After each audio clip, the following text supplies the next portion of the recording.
కదండి. భగవద్గీత చదవడం చిన్నపిల్లలకు అత్యంత అవసరమా అంటే, నేను ఏం చెప్తానంటే భగవద్గీత చిన్నపిల్లలకు చాలా అత్యంత అవసరమనే చెప్తానండి.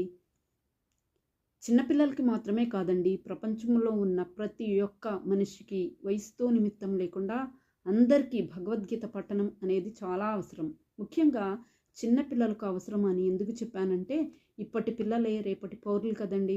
పిల్లలు చిన్నప్పటి నుంచే భగవద్గీతను నేర్చుకోవడం అలవర్చుకుంటే వాళ్లకు రాబోయే భవిష్యత్తు అంతా ఉన్నతంగా ధర్మపదంగా ఉంటుందండి.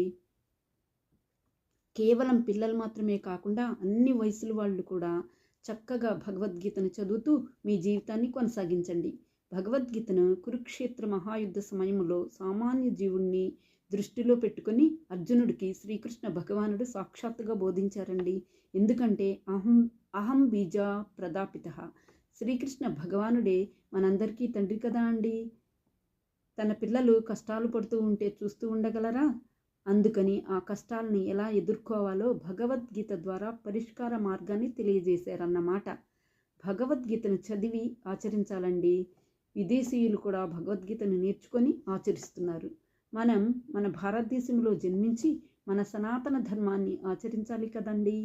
మనమే నేర్చుకోలేకపోతే ఎలా అండి? మనం భారతీయులుగా పుట్టినందుకు మనం మన సనాతన ధర్మాన్ని ఆచరించడం ఎంతైనా అవసరం కదా అండి. మనం ఇప్పుడు జీవించేది భౌతిక జీవనం. భగవద్గీత చదివితే ఉన్నతంగా ఆధ్యాత్మిక జీవితాన్ని జీవిస్తాం.